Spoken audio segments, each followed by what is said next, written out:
can hear the Vikings singing my DNA. As for the words I spray on all these writers won't be DOA, and yet my artistic goal is just to spray paint the 16 chapel on their hair full of cool. Start again. Reel it back. Take it from the back. I need to take a seat. Thank you. I can hear the Vikings singing my DNA. As for these words I spray on all these writers won't be DOA, and yet my artistic goal is just to spray paint the 16 chapel on their hair full of cool. Pretty much the impossible. Be the mythological, historical, diabolical sod. The wretched, long forgotten second son of God. I wasn't spared the rod, but made me care to rock. I'm meant for that messy, so prepare for a lot. Cause I can do rainbow flicks on linguistics, sit lit in the Honda Civic, hacking into no Korean ballistics, force the British Museum to exhibit the illicit Michelangelo's David. And wrote me on a podium, butt naked. Doing a windmill, heart faded and fade, jumping a wormhole as my parallel universe awaits. But before I leave, give me reparations and reimburse my stakes. Cause otherwise I'm gonna get straight up Joe Pesci. I run a casino and I get stressy with a dildo grown from Central, so don't even try to test me. I think this is why the vicar of Dibley doesn't even love me. Cause my Westminster's Abbey's big enough to fit my head. I jump in a car with Sonny Corleone instead, and empty clips later, how's my ego not dead with a head full of lead? I am my own judge dread. Officer, jury, and executioner. The elusive spawn of Lucifer, upon the chains that bound me. Ignore my bounty, whack my Lowry, no here to crowd, please find me in the Maldives with some Saudi money. I go from rhymes to riches, so divert your eyes, honey. Cause hi, my name is George, I slay that dragon. Jump in the bandwagon. Jamming with a sing, headed straight into the Vatican for the holy water the tank. I wink out the Rolling Stones when I deliver them black paint.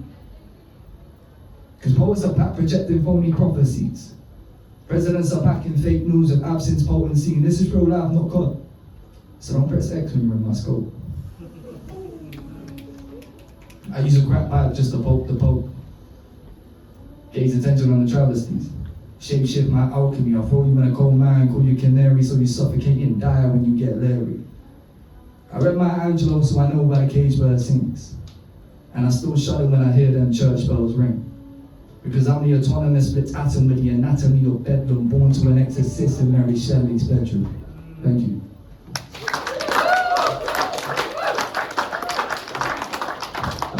I just want to get on the stage, just be like, yeah, this is my lyrics and shit, man. But yeah, but firstly, I just want to say, like, thank you so much for coming, and big up to Abdullah as well, man. I feel like this is an unsung moment as well.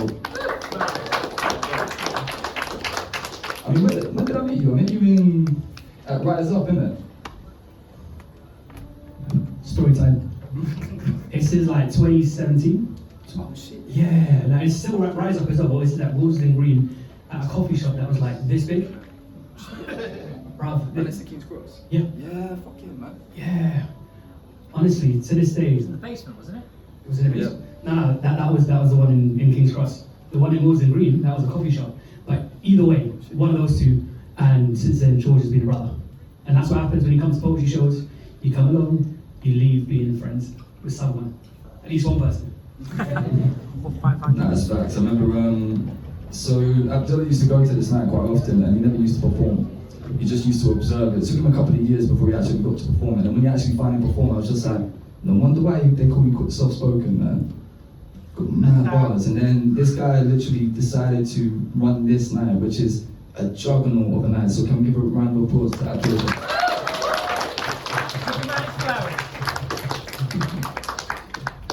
So yeah, hi, I'm George, I'm a poet, I'm a filmmaker. I run a night called Word of Mouth as well. I'm gonna do a political piece for you right now, so another story time. I used to wonder why I used to write so many political pieces until a couple of years ago I was introduced to my Irish family for the first time. And some of them are activists, they're university lecturers. And it was mad because I was just like, went to their house and I realized they had all the same books as me. They were Marxists, they believe in the aspect of like socialism. So for this poem is called Irate because we live in a political climate at the moment which I think in every single country in the world, you know, we feel this sense of anger in terms of the fascist governments that we've got. So I read the news and then I wrote this piece. This is called Irate. I'm barely breaking the bread line in post-Brexit broken Britain. All I see is these food lines and limited provisions. We clap for nurses and essential workers, but when we give them a decision, we either fired them or paid them pittance. And youngers and dies because of all the procurement checks that are legally logged and written. They say good riddance to bad rubbish and let the bodies pile up high. Good riddance to bad rubbish and let the bodies pile up high in their thousands. Because we need to rally a chorus. Drop red blood to summon Horus as the blue bloods try to destroy us, deploy us. On an envoy towards the wars in Troy as they address the nation through a tannoy, through the safe haven of the South Boy. Beaming from the speakers, oi oi, Savaloy, keep calm and carry on. It's the words of our leaders while they weed out the vagabonds, speak out the reapers with the grim expression, put an immigrant on the front pages so we can keep raising racist tensions. But they neglect to mention that social mobility doesn't happen anymore. Austerity, yeah, that was a sanction on the poor. It's been well over 4 schools in 7 years. You really think we're equipped to have any sense of racial equality being here when we still have Nazis flanking us from our rear? Are you not feeling the fatigue of their blitzkrieg? Here to demote our morality to the Confederate League and put us 1,001 leagues under the sea until we're captured by Nemo's great fucking empire burns. They'll be the back of Downing Street, sipping some wine, playing the pipe like Emperor Nero whilst they keep this feel like Robert De Niro. Because sometimes I want this country to be the new Atlantis, for its cadaver to be thrown in the wrong pits, for a necrophiliac to fuck it, for a taxidermist to stuff him, and by all means decapitate his head and make a plaque of it, so it can be gifted to the big game house of corporations, and backroom discussions to dismantle unions, and we're forced to salute the Union Jack. But we're gonna have jack shit of union when the NHS collapse and be disease-ridden. Full crime forbidden. Checking whether Frankenstein's monsters living in our linen and you gave him the surname Bin Laden. Because when it comes down to survival versus self-preservation, you give racism a pardon. You go to the fake shamans wearing silk garments because this whole world has a fetish for anal. This is why we worship asses and assholes. Say that again. That was rude. Say that again. That was rude. Because this whole world has a fetish for anal. This is why we worship asses and assholes. And I'll be Shrek and I'll say, calm down, donkey. But we're not the generation of low key, are we? This is just our vibe. Having to flash a fucking camera to prove that we're alive. This is why I'm irate. As I do not rate the modern day embodiment of this fascist caliphate, blind leading the blind for them to shoot on sight any single man, woman, or child that has a dark complexion of mine. And we claim to live in a democracy. When rich people can ask, how much do I need to pay to make this law legal, whilst for poor people, prison is free? I think Camus having a hard on with this absurdity, and it's not the rigor mortis I'm talking about. And we wonder why Baccarat happens. When we had Donald Trump rallying the Ku Klux Klan, when the British and American government had their hand in the revolution of Iraq and Iran, and they ran to our disenfranchisement. And when they get here, our media just chastise them. Because sometimes I feel like this government is holding us captive. But as I look around, it doesn't seem like anyone has Stockholm Syndrome. We must enjoy the fact that we have limited rights granted and more rights taken away, so we have to bargain for our freedom. This is why I'm irate, as I do not rate the modern day embodiment of this fascist caliphate, blind leading the blind for them to shoot on sight any single man or woman or child that has a dark complexion of mine. Thank you.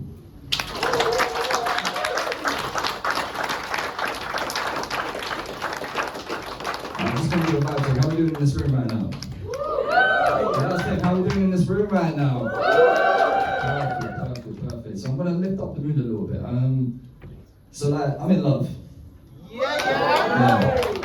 And I think love is like, you know, despite politics, despite anything else, one of the most lovely emotions that you can get. And my girlfriend hates it when I perform this poem, just like, you know, and you'll realize why. basically, I met her in a supermarket. And I know you're thinking, it's like, bro, he's got a time machine, he went back to the 50s, that's mad. And afterwards, like, I think love is an interesting thing because you can fall in love with a lot of people, like a lot of different people, but you fall in love with 3 different aspects of something. You can fall in love with the past of them, the present, and their potential as well. But more importantly, you fall in love with the goofiness. You know, the weird shit that only you know. I remember I wrote this piece, this was literally a free write. I remember she was sleeping at mine and she makes this incredibly adorable sound, which is like, let me get this right, so like, I know a lot of people feel exposed right now, so. Silence. And then she goes into a deep sleep. And as soon as she did this, because I'm up late writing, and I was just like, oh, fucking hell, I love you. So I ended up writing this piece. This is called When. It's funny when you're not looking for gold and you discover this gem with no agenda, and then marvels in the pillars of creation. When your eyes are looking up to me, I bend, and then I melt. I start to pen these lines to myself in a hope to recite them to you one day, so lend me your ear, so I can send shivers down your spine. It's funny how I used to pretend you weren't really always on my mind, when really you climbed to the summit of my interest again and again and again and again and again. Darling, you sent me to sound good tunes, and in time transcends. I look at my watch, it's already 10:15. I hear a knock and I open it and I just feel this saying, you're arriving hot like cayenne pepper. I know cayenne pepper's not hot, but allow me for that rhyme. Cayenne pepper. And the smile on our faces make these moments better. Our bodies magnetize and blend together. God attends and says, amen forever, amen forever, amen forever. Thank you.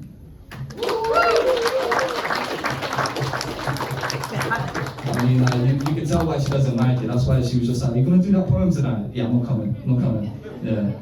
But the thing is I think like love is one of the most interesting things. I mean, love can conquer all, but I think great love comes from challenging your own insecurities fundamentally, because you don't want to like throw your insecurities towards someone else without dealing with that properly.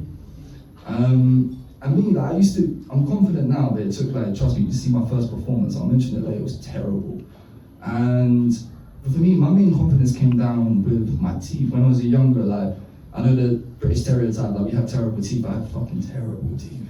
With barely smile as a kid, I had to have like 10 years of work done on my teeth, and I felt very insecure, and I realized the certain aspects of my own insecurities just led to a lot of like self-hatred. So this piece, it's almost like a warning in terms of what I see in masculinity, in terms of how we can drill into this negative emotion. So this is a deeper piece. This is called Shark Teeth. Some of you may relate, some of you may not relate. Growing up, I used to have teeth like a shark. I would barely smile, fearing the remarks in secondary school, where I used to be called fuck ugly. So ugly. It was no wonder my entire family didn't even want me. Yeah, it was not hard, man. See, I was along like Tarzan. In the jungle, your mind would rumble when you're emotionally starved. And you see, being parentless, how would I describe it? It's like learning how to swim with punctured armbands. Attempting to lift the weight of this adult world with these glass hands. I couldn't stand up for myself, as I was made from Samuel L. Jackson's bones. Left to atone at another foster home with these sins I've inherited. I learned in this hateful prerogative, using anger as a sedative. Redness overexposes the negative. Now I have sacred nightmares I may turn out like some of my relatives. And if the world's gonna reject me, then fuck me. This hate, I might as well embed this shit. Then relish the food when I throw a table at a teacher and say, catch. All because our son and I wants to eat towards his soul patch. See, I was always held back at lessons. Smart ass asking difficult questions, detained in detention, when quite frankly, all I wanted was some extra attention. Thinking these teachers were here to entertain me, but at home I had PTSD visions of Guernica. destroying every single household furniture. And the pot boils over to the playground and the glass shatters. But for me, it doesn't make a sound when my fist goes straight through a window. And a crimson waterfall is created from the back of another kid's skull. Because anger unleashed and with no control leaves you feeling with this dread after every single blow. And resuming the decline to the lowest of lows, resuming the decline to the lowest of lows. Because all I wanted to do was just crack a joke and smile, but it's been a while since I did. The last time I did Day Winston, I still haven't been able to smile since.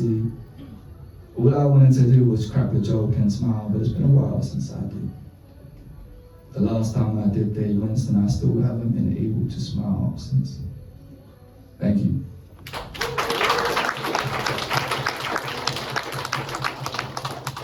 Yeah, it's a deep piece, I know. Yeah, it's deep. But I think like getting all of these insecurities out and then therapy fucking helped a lot. And then realizing that, you know, it is, sometimes I feel like you have to address it in the right way. But I'm just gonna get a vibe check from everyone. How's everyone doing? Yeah. I mean, how long have we got? 4 minutes. Perfect. Alright, so this is gonna be my last piece, and this is my favorite piece. There's been quite a lot of first timers coming up here, and I have mad respect for people that come up onto the stage. I always say to all of my friends, at least come up onto the stage once to challenge a lot of your anxiety, a lot of your insecurity, and just get shit off your chest. You know, don't go too deep. Like, lift people up a little bit. But this piece, I wrote this piece about a woman, and literally it was the first piece I ever wrote where I felt the need to perform it. And I remember when I was performing it, I did it at Rich Mix. Anyone know Rich Mix? Yeah, so if you know about this place, it's like in front of 200 people, the stage is taller than this. And you have to get your names picked out of the hat, and it's just like this most anxiety-driven moment. And I remember they called my name out on the first round, and I did the most natural things. I went straight to the bar, ordered 2 red straps, downed them like I was a fucking fresher at university. And I remember I went up there, didn't even do an introduction, just went, like, before I actually said it, I just went up to the stage and like this, went, I'm just gonna do this. And then I went straight into it, and just said it as quickly as possible to get it out of my system. So, and it's funny, this poem is the poem that actually changed my life to the point I get to perform on stages. So I feel grateful for that moment of, I feel grateful for this poem. So this poem is called Cassette Tape. She's a cassette tape. When she gets tangled up loose, I get my pencil just to set it straight despite her square, solid frame. One snap with a strip and she kind of goes insane. Rigorously circulating that same section, valid emphasis, novice mentalist, faking a persona of a plutonic pacifist, purposely provoking me to clinch her. And you know what? She's the one that just sucks all the air out. And with nostalgic views, you can resume both holes get used, and that's without a doubt. Because there were times you were down to the beat, but she doesn't have this capacity to put this moment on repeat, as she's the byproduct of breakable plastic. Has this tendency to bellow hymns on a stream side and melodramatic. The inclusion of cheese, but she wasn't even climactic, but I recycled ease because I'm no longer a fanatic. But then I met this curvaceous CD. And with a beam of light, I knew she wanted to see the deep. And more recently, I foreseen the repentant reaction when I saw it in, but don't devour the ears of the next of kin.